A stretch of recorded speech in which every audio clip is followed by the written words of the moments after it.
All right, hello and welcome everyone to the San Jose State Weekly Football Press Conference. This week, the Spartans wrap up the regular season Thanksgiving Day matchup and a rivalry against Fresno State. 12:30 kickoff from CEFCU Stadium on Thursday, November 25th. Crazy George bobblehead day giveaway, a lot going on for Thanksgiving as well. Television coverage will be FS1, and the pregame show beginning on the Spartan Radio Network 8:60 a.m. KTRB begins at 12 o'clock. Also heard on the Varsity Network app. Now, before we get going with Coach Brennan, there is an announcement for some future non-conference opponents for San Jose State football, starting with a home-at-home series with Louisiana Monroe. The San Jose game will be in 2024, and then the Spartans will return to start the year in 2028. That's against Louisiana Monroe. Also being announced today, a matchup with Minnesota, the Golden Gophers, on 2027 in Minneapolis, and then the University of Washington on the road in 2028. All that information is being announced on the sjsuspartans.com if you want to read up on that. With all that being said, we'll welcome in San Jose State head coach Brent Brennan.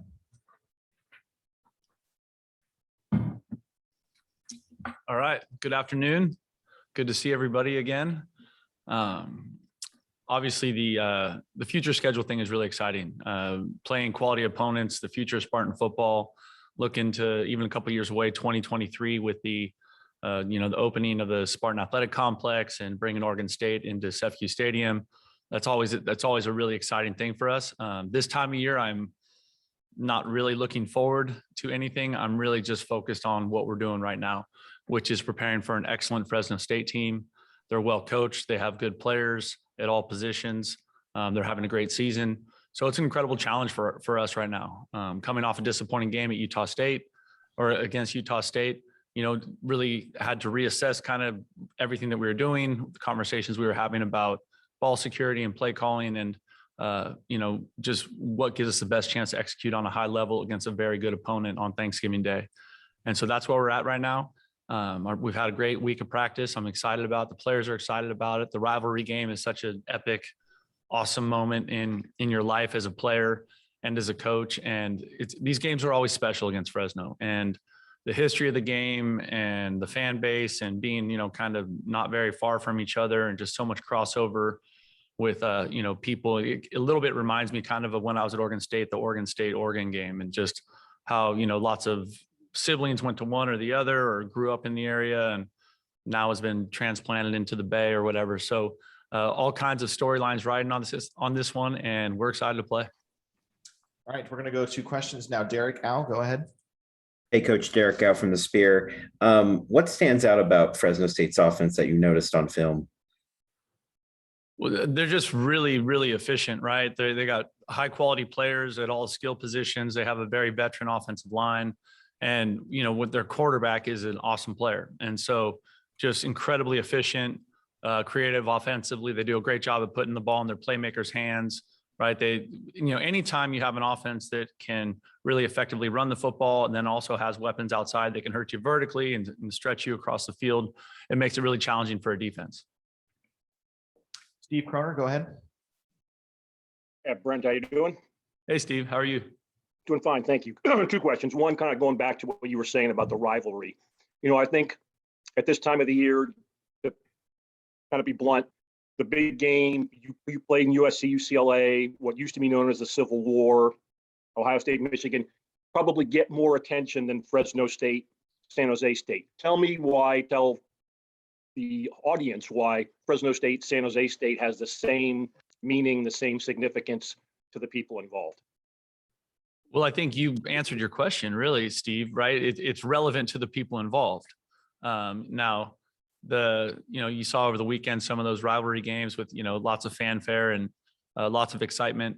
The thing that's interesting about two state schools like Fresno State and San Jose State is they both have huge populations of alumni living in the state of California, right? So it's very common for you to go to work with somebody that went to Fresno State or somebody that went to San Jose State, somebody that remembers going to that game down in Fresno or coming to that game here in Spartan Stadium, and just the epic battles, the back and forth, the crazy wins, the tough losses, whatever they were, those are all part of people's experience as being part of the, San Jose State University or Fresno State University. And then, then you fast forward 10, 15, 20 years of your life and you're in the same office space with an alum from there, and everything's leading up to this game because it's always at the end of the season.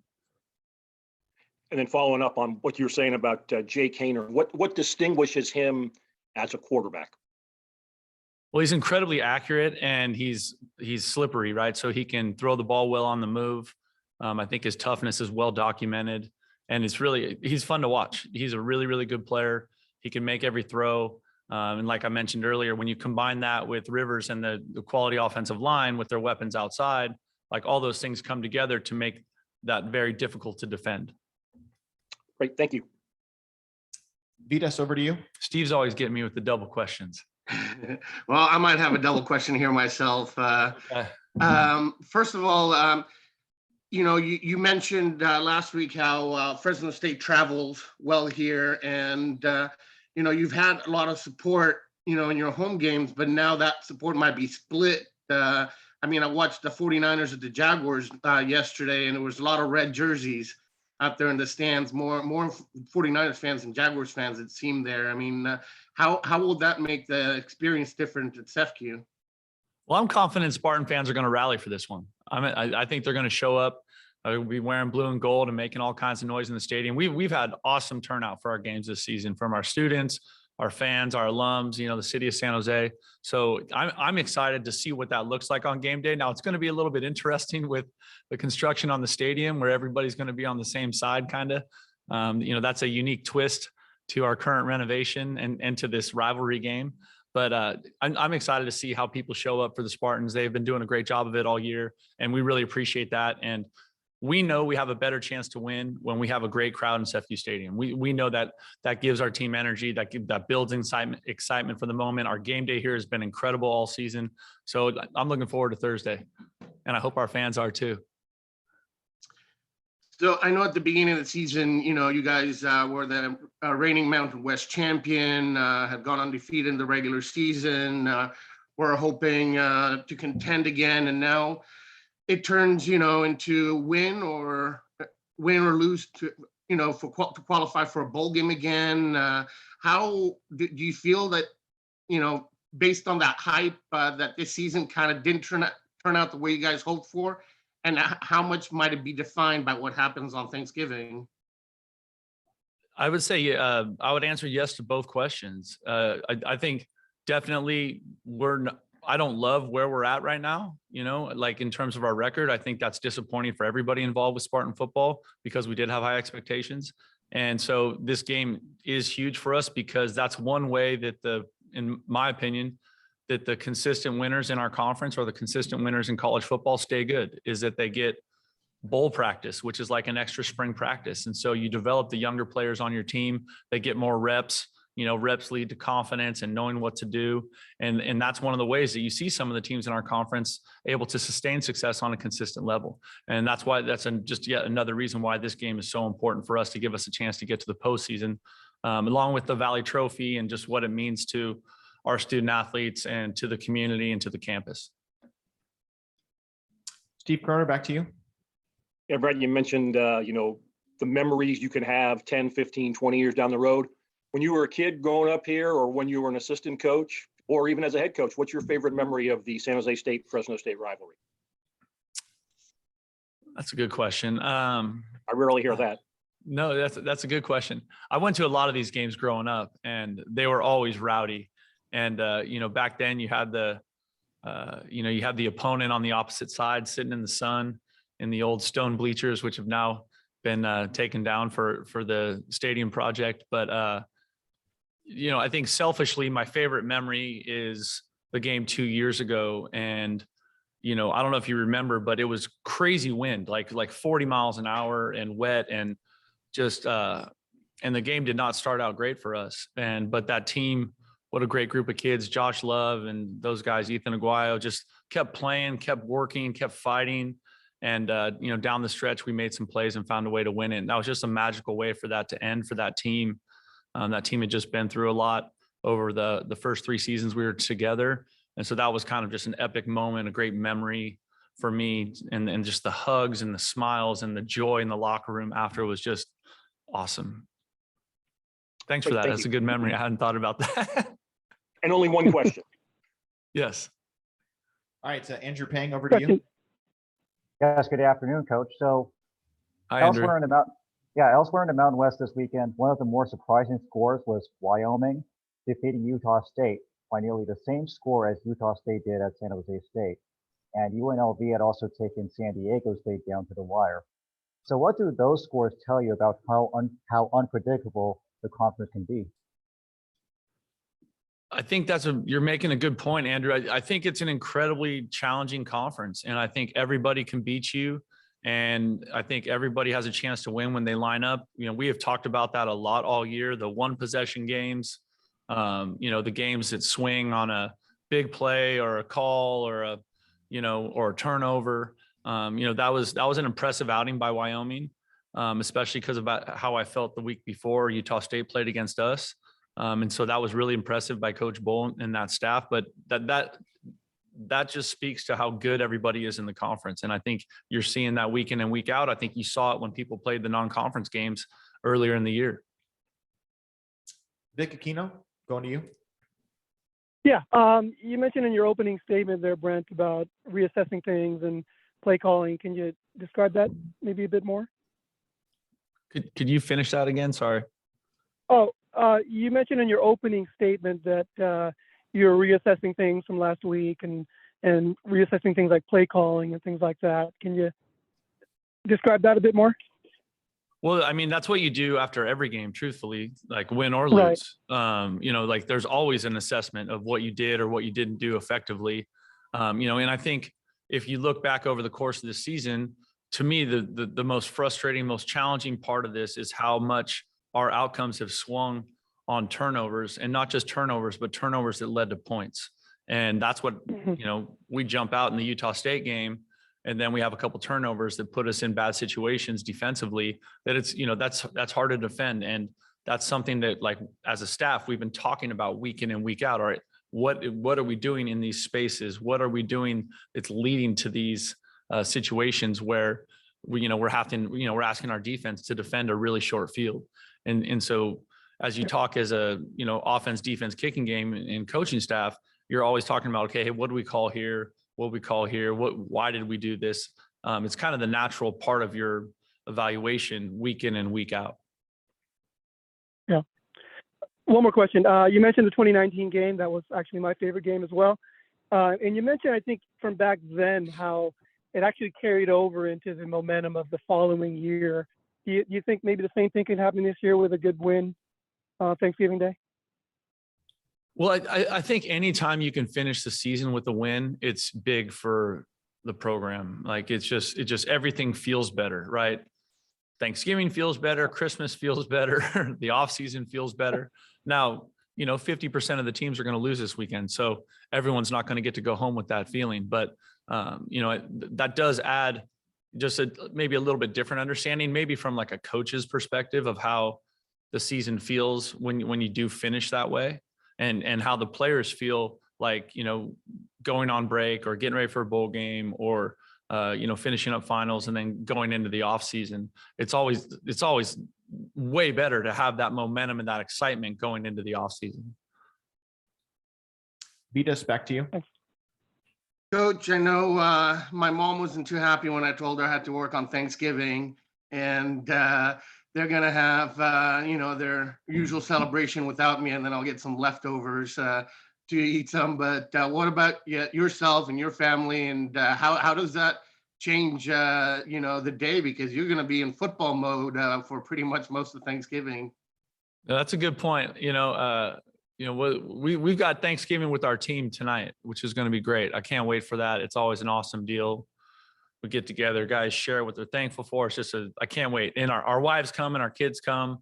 And so we get our whole kind of football family together tonight. We weren't able to do it a year ago. It's one of the reasons we wanted to do it. Last year was so sad, like being in the dining commons, watching our players walk up there with a plastic box and them filling it with like mashed potatoes and, turkey and gravy because of COVID. So this is a much better, chance for us to get together. And in terms of how it impacts my family, I think, my wife is a football widow, and that is that's the reality for football families. I think, we all do our best to be there as much as we can, but we also understand that we have this incredible job to do.